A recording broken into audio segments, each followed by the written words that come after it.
Welcome to Deep Tech Dharma, an autonomy thesis.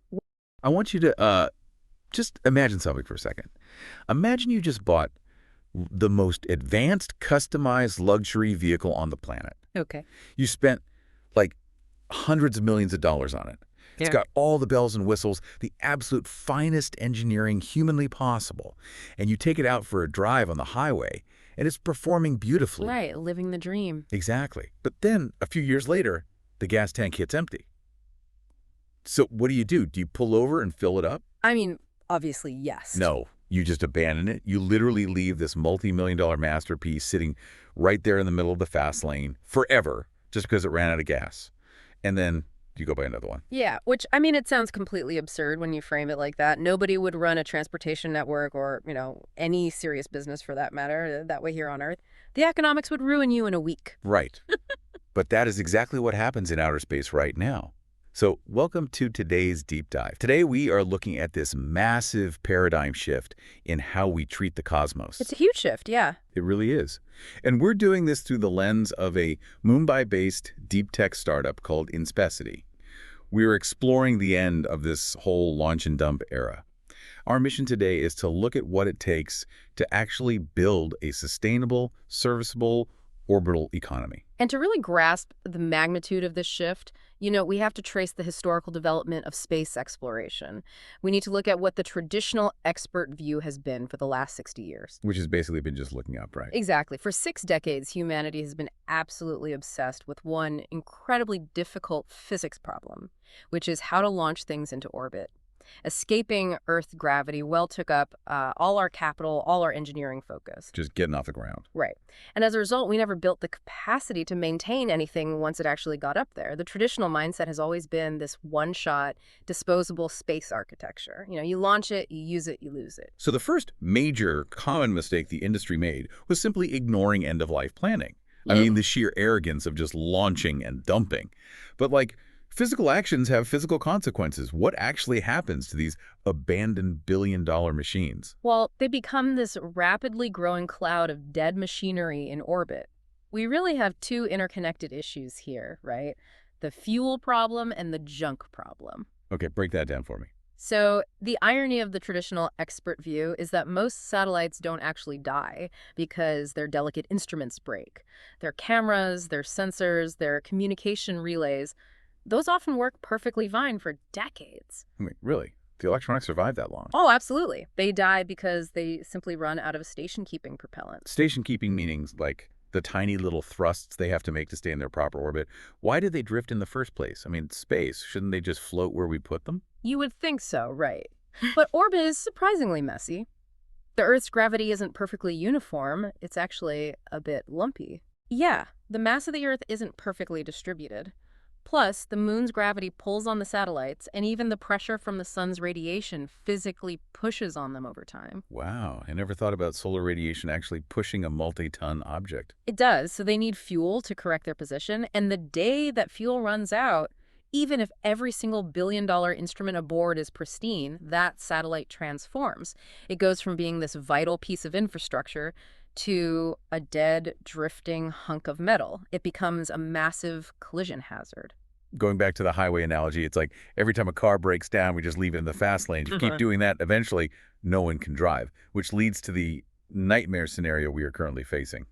Kessler syndrome. Right, the Kessler syndrome. But explain the mechanics of this to me, because it's not just a traffic jam, right? It's worse than that. Far from it. Kessler syndrome is a cascade effect, and it really has to do with hypervelocity. So imagine a dead satellite drifting at, 28,000 kilometers per hour. That's unimaginably fast. Exactly. So if it collides with another piece of debris, it doesn't just create a dent. Because of the incredible kinetic energy involved, the collision creates a massive explosion of thousands of new high-speed fragments. So those thousands of new fragments then act like shrapnel. Yes.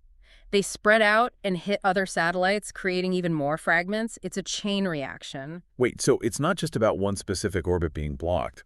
Are you saying a collision in one orbital plane could actually shower debris into other planes, effectively quarantining us on Earth? That is the ultimate fear, yeah. If the chain reaction goes far enough, It could make whole orbital planes completely unusable for generations. You wouldn't be able to launch anything through that debris field without it just getting shredded. That is terrifying.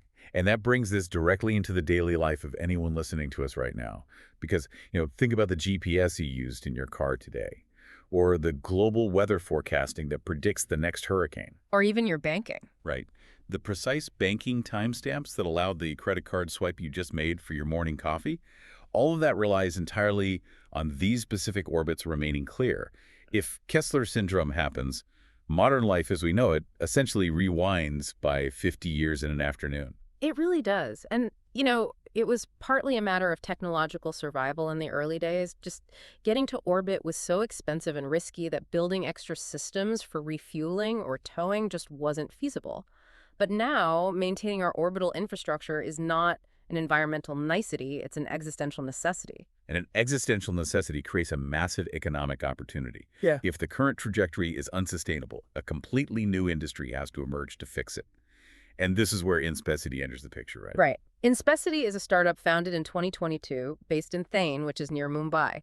And this reflects a very interesting trend we are seeing globally, but especially in India. What kind of trend? Well, they didn't just emerge out of a traditional Silicon Valley incubator. The company was founded by Arinderjeet Chowdhury, who is a professor at IIT Bombay. So it comes straight out of deep tech academic research labs. Okay, and they are building a business around a new category called ISAM, in space servicing, assembly, and manufacturing. Yeah, ISAM is essentially the infrastructure and the labor force of orbit. It's the ability to inspect, refuel, reposition, and deorbit satellites. To put that in perspective for you, the listener, if the famous launch companies, the ones building the massive rockets we see on the news, are the delivery trucks driving goods to a brand new city, Inspecity is everything that happens after you arrive. I like that analogy. Right. They're building the gas station, the mechanic's garage, the tow truck, and eventually the construction crew. They aren't trying to compete to get you to space. They want to be the monopolistic service provider you call once you're already up there. That's exactly the vision. And their method for doing this revolves around a flagship platform they are developing called VITA, or Vehicle for Life Extension and Deorbiting Activities. Which brings us to the technology stack. Because being a mechanic in space isn't like, pulling out a wrench on Earth. We're talking about integrating 3 highly difficult technologies into one reusable spacecraft. Let's dig into the first pillar, green propulsion. What was the historical mistake here, and what is Inspecity doing differently? So traditionally, the space industry relies heavily on a propellant called hydrazine. And hydrazine is incredibly efficient for thrust, but it is also highly toxic, carcinogenic, and dangerously corrosive. Oh, wow. So it's really nasty stuff. Extremely nasty. Handling it on the ground requires workers to wear what essentially look like hazmat suits. It requires massive safety perimeters. It's incredibly expensive to manage and terrible for the environment. So Inspecity's green propulsion is a move away from that toxicity. Yes, they are developing non-toxic propellants. By using a fuel that doesn't risk killing the ground crew, you drastically lower the cost of handling, loading, and testing the spacecraft before it even leaves Earth. Okay, so you have safer gas to maneuver your service vehicle, but getting the fuel to the dead satellite is only half the battle. These are massive spinning hunks of metal that were never built with a gas cap. Exactly. They aren't designed to be serviced. Right. So how do you actually physically interact with something moving at 28,000 kilometers an hour without smashing it to pieces? That is the problem solved by their second technological pillar, robotic arms. You have to remember the physics of zero gravity here. On Earth, if you push a heavy object, your feet are planted on the ground by gravity, providing friction. Right, you have leverage. Exactly. But in space, Newton's third law, every action has an equal and opposite reaction, is unforgiving. If a robotic arm extends and pushes against a 2,000-kilogram satellite, the service vehicle just pushes itself backward. So the robotic arms can't just be strong. They have to somehow absorb and dampen the kinetic energy of a tumbling satellite, so the two craft don't just bounce off each other. Precisely. They have to grab an object that has no handles, no docking ports, and might be spinning wildly out of control, all while managing the transfer of torque and momentum between the two vehicles so they don't just tear each other apart. That sounds nearly impossible, which leads directly into the third pillar, and frankly the one that bends my mind the most. RPOD, rendezvous, proximity operations, and docking. Just finding a satellite in the vastness of space and getting close to it. Why is this so uniquely difficult? Can't a pilot on Earth just use a joystick and a camera to fly the service vehicle in? They cannot, and that brings up the physical reality of space communications. Even with signals traveling at the speed of light, there is a delay between a camera in orbit seeing something, transmitting it to Earth, a human reacting, and the command going back up. Oh, because of the sheer distance. Right. And when you are moving at orbital velocities, a half-second delay means you've just smashed through a billion-dollar solar panel. So the spacecraft has to, like, think for itself in those final meters. Yes. RPOD requires autonomous optical sensors, LiDAR, and insanely complex onboard algorithms. But the bigger issue is orbital mechanics itself. If you are trailing a target satellite and you want to catch up, your earthbound intuition says, point the nose at the target and hit the gas. Right, like passing a slower car on the highway. But in space, if you add forward thrust, you increase your orbital speed. And in orbital mechanics, higher speed pushes your orbit outward to a higher altitude. Wait, what? Yeah. So by thrusting toward the target, you actually move into a higher, slower orbit, and you miss the target entirely. You literally fly over it and fall behind. Wow. So you actually have to thrust in completely counterintuitive directions just to slowly close the gap. Exactly. You are performing this delicate ballet of physics using autonomous sensors to grab a tumbling, uncooperative object without any human joystick intervention. Even well-funded, state-sponsored space programs have struggled with docking. It is arguably the absolute hardest skill in space engineering. Okay, so assuming Inspecity can pull off this technological miracle, let's talk about the economics. A cool autonomous robot in space is a great science project, but it needs a business model. Our deep dive into the research outlines 3 practical ways to apply this technology. What's the first application? The first practical application is commercial life extension, which completely rewrites the economics of telecommunications. Think of this as a software as a service or SaaS subscription model, but applied to physical space hardware. Okay, explain how that SaaS model works for a satellite owner. Why would they pay for this? Let's say you own a communications satellite that cost you $300 million to build and launch. Once it's up there, you lease out its bandwidth to internet providers or TV networks every single day. It essentially prints money. Yeah, once you pay off the initial $300 million launch cost, every month it stays alive is pure profit. But it's almost out of fuel. So instead of letting that cash printing machine die, abandoning it, and spending another $300 million to launch a replacement. You pay a fraction of that cost, maybe $10 or $20 million to a company like Inspecity. Vita flies up, docks with your satellite, and essentially acts as a jetpack. It provides the thrust to keep your satellite perfectly positioned for another 5 years. For the satellite owner, paying $10 million to secure 5 more years of pure profit is an absolute no-brainer. That makes complete sense. Now, I have to imagine the second practical application is tied to the Kessler syndrome threat we talked about earlier, debris removal. Yeah. But who actually pays to clean up trash in space? I mean, is it just philanthropy? It's becoming a regulated market. Governments and international bodies realize the existential threat of debris. They're beginning to legally mandate that satellite operators must have a plan and the financial backing to safely remove their dead hardware from orbit. Wait, so if governments mandate cleanup, satellite operators are legally forced to buy this service. That creates a guaranteed captive market for an orbital tow truck. Precisely. The regulation creates the customer base overnight. Which brings us to the third application. I have to imagine if you can autonomously maneuver, refuel, and reposition a commercial satellite, the military is watching this very, very closely. Defense and security is the third massive application, without a doubt. Space is the ultimate military high ground. Secure communications, troop surveillance, early missile warning systems, they all rely on satellites. Historically, if an adversary knew the exact orbital path of your spy satellite, they could just hide their activities when it was flying overhead. Because the spy satellite didn't have enough fuel to unpredictably change its orbit without, shortening its lifespan. Exactly. But the ability to refuel and reposition a military satellite at will provides massive strategic flexibility. You can move assets unpredictably. Inspecity has already won validations and contracts under India's IDEX Defense Innovation Challenges precisely for this capability. This highlights a deeper issue for a country like India. There's a huge strategic autonomy angle here. If advanced propulsion and RPOD robotics have obvious military applications, they must be tightly controlled by global export rules, right? They're heavily restricted dual-use technologies, and this presents a dependence problem. If a nation cannot build these servicing capabilities themselves, they have to buy them from a foreign power. Which is a huge vulnerability. Right. because that foreign power could revoke permission, deny parts, or shut down the service at any time during a geopolitical crisis. You can't be an independent space power if you have to call a foreign country for a tow truck to fix your own spy satellites. That is the core of it. By taking a full stack approach, meaning Inspecity is developing the green propulsion, the zero-G robotics, and the autonomous RPOD algorithms all in-house, under one roof, they ensure that India's orbital servicing capability is totally sovereign. They own the entire supply chain. All right, this all sounds incredibly visionary, but I need to put on my skeptic's hat for a minute. The reality of space is notoriously unforgiving.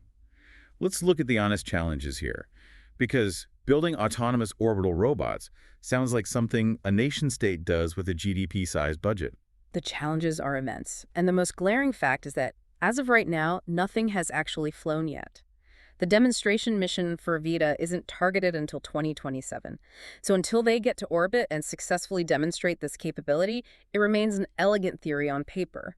And beyond the engineering, we have to talk about the second common mistake we see in these types of emerging industries: poor market timing. Oh, this is a classic startup trap. You can have the absolute right idea and flawless execution, but if you build it 5 years before the customers are actually ready to pay for it, you go bankrupt. Right. Being early is the same as being wrong. Exactly. The ISAM market is projected to reach around $14 billion, but it is still in its infancy. Demand depends heavily on those government regulations being enforced, and on conservative satellite operators actually trusting a third-party robot to grab their fragile assets. And speaking of capital intensity, this is my biggest pushback. Inspecity has raised roughly $7 to $13 million across its seed rounds. Now on Earth, for a software company, that's great seed funding.